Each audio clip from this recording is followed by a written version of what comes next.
and we have the Seattle Seahawks, which no one had. No. Nobody had. Part of the beauty of the NFL season, winning the Super Bowl. Nobody had it. It really is.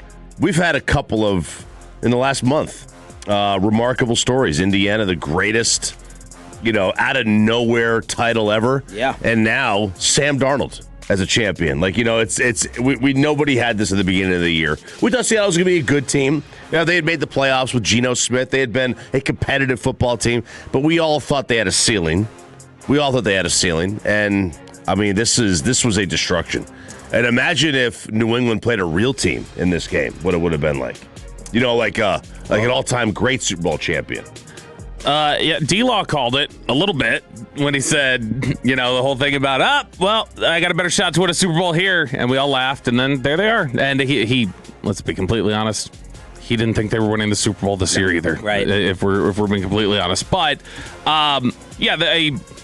if you want to talk about just the most stable, consistent team we saw all year from first week of September all the way through into the playoffs, that was Seattle. Seattle was the most consistent team we saw all year.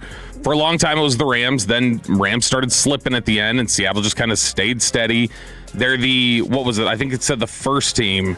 Yeah, first team in NFL history to win the Super Bowl without having a turnover in the entire playoff run. And so, I mean, they were as strong defensively as you could be. They took care of the football. They could run it. They made plays when they had to.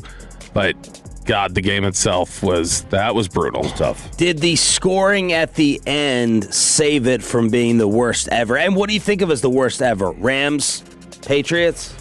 No. Or beatdown? Yeah, to me, like Denver, Seattle. Denver, Seattle was pretty rough to watch. Denver, Seattle was tough to watch. But Much rather have a low-scoring 6-3-3 nothing happening offensively than an absolute beatdown. I would too. Because Cowboys, Bills, Super Bowl. Prior to Denver and Green Bay, 97 or whatever, you had some garbage games. I mean, the NFC won every game. They won 15, 16 in a row. Every game was 55-10. It was just outside of the Giants, Bills. I mean, all those games were blowouts. The NFC was so far ahead of the AFC. So if you're old enough to remember pre-97, this is another one of those blowout games. No, that's the one, 53. It's very much like Super Bowl 53, which was Patriots-Rams. That 13-3 game was bad. I was having to refresh myself just now pulling stuff up, and oh gosh, yeah, that was a bad game. And this was, the Patriots had 78 yards at the end of the third quarter of this game. It was 3 and out, just awful football where they could not get anything going through the air at all. I don't know if I can think of a turning point in this game. I can just go immediately to game Charlie over. Puth. That was the turning point. Who got given some nice credit for the anthem. He did. It was a good anthem. Yeah. Good anthem. Julian Love interception, ending it. That was it. Patriots with a little bit of momentum. Love with the pick. Nail. Myers with his 5th field goal. Super Bowl record. That makes it 22-7 over.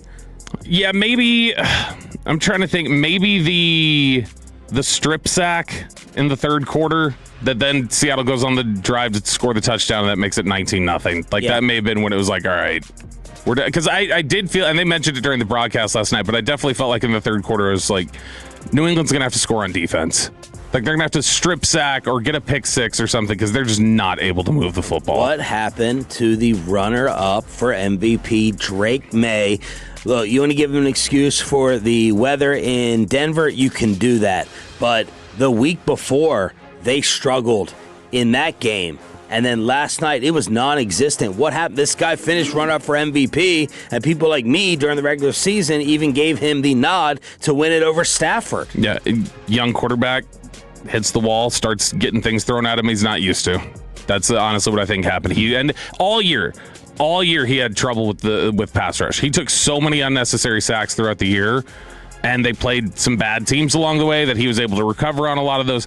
Last night, Seattle, it was on display again where you're just going, throw the freaking football. Get rid of it or run with it. Do something. Don't just stand there and kind of collect yourself and get frazzled. But Seattle did a really good job of just making him panic consistently. But this was... Because Collinsworth was talking about 4-man rushes in zone, but then I thought I heard Tarico say Devin Witherspoon came 10 times.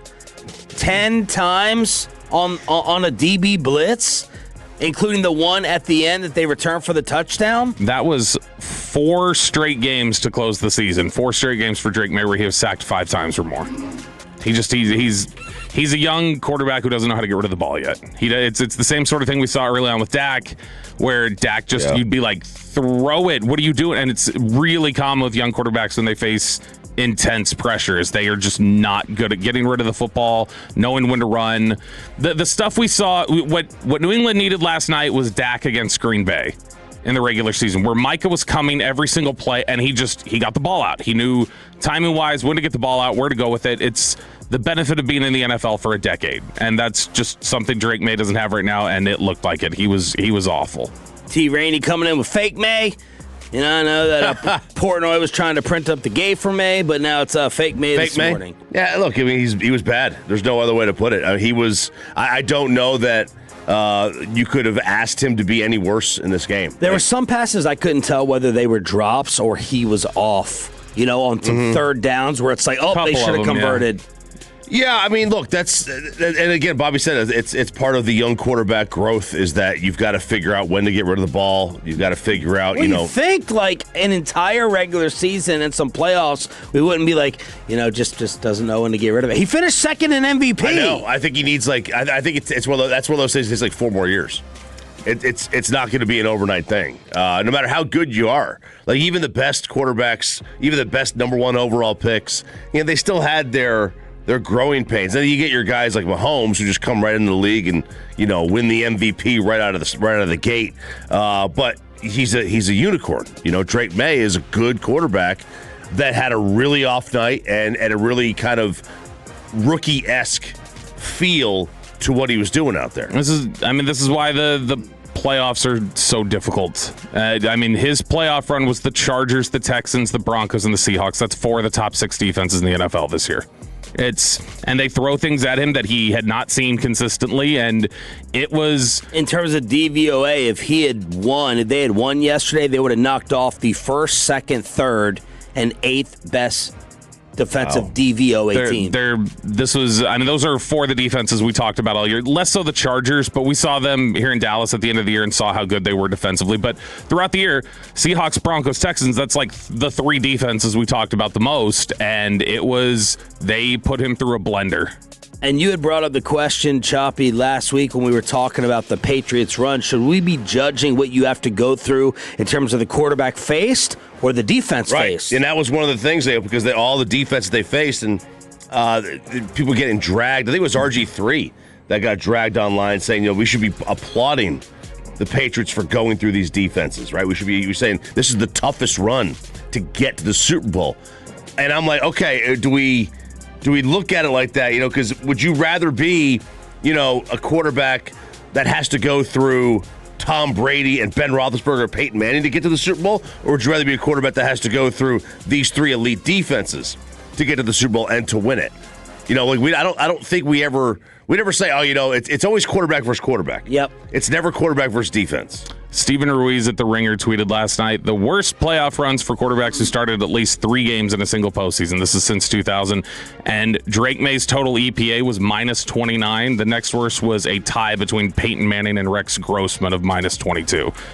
This was significantly the worst playoff run we've seen from a quarterback. The next-gen pressure stats, not kind of Will Campbell, the standout tackle. 14 quarterback pressures allowed to Will Campbell in the Super Bowl. 14, the most pressures allowed by any player in a game this season, including the playoffs. 4 Seahawk edge rushers, Tank included, created at least 5 pressures each in their Super Bowl victory. That's just a 5th game since 2018, regular season included, in which 4 edge teammates had done that in terms of the amount of pressure.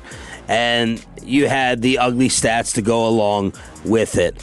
It was 3-0 after the first quarter. It's the 2nd Super Bowl ever, 0 touchdowns in the first 3 quarters.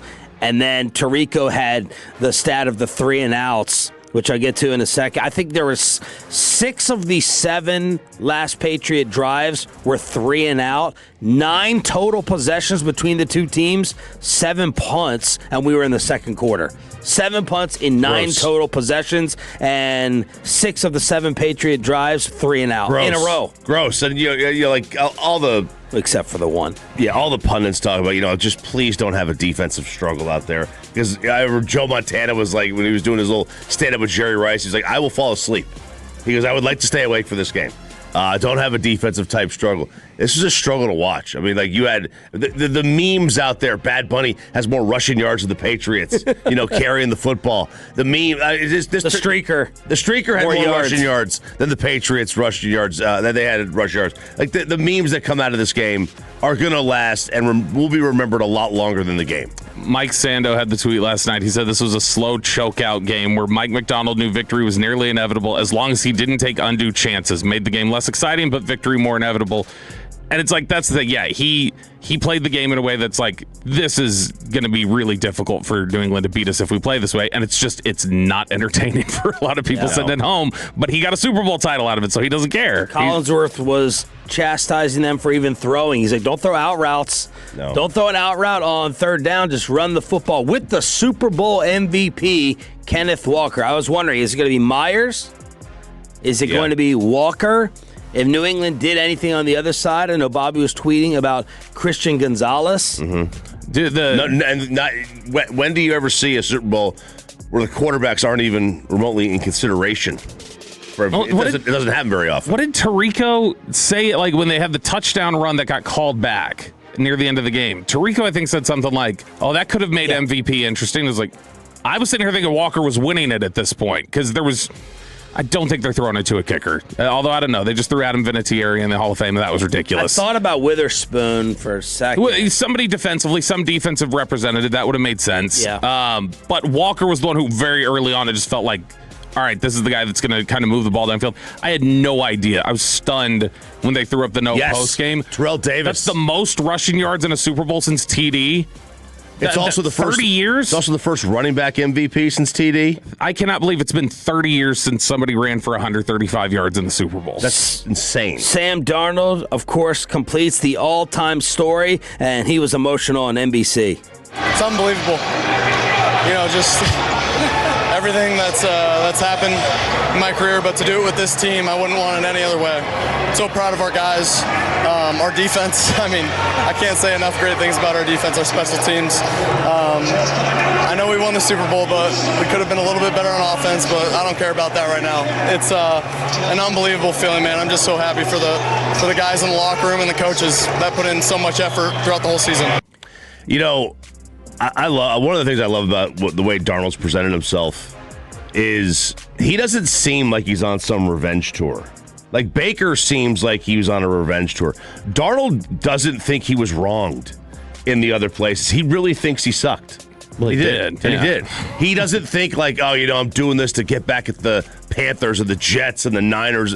At least I don't get the feeling that he's doing that. He feels like he's just like kind of like, oh, this is all part of my story. I don't know. It's kind of odd. You don't see that very often. Pepe, were you struggling during this one? Yeah, I mean, I like the defensive, battle early on, but yeah, once it got to 12-0, then 19, I was like, okay, this is kind of boring. And the Patriots, it seems like they're either in like the most boring Super Bowl ever or like an entertaining one that comes down to the wire. It's nothing in between for them, but none of the quarterbacks played well. I was, voting for Jason Myers. If I had to vote for MVP, he should have deserved it. He deserved it there. But I mean, we talked about the elite defense for Seattle all season long. So Nico was right in one sport. Defense does win championships.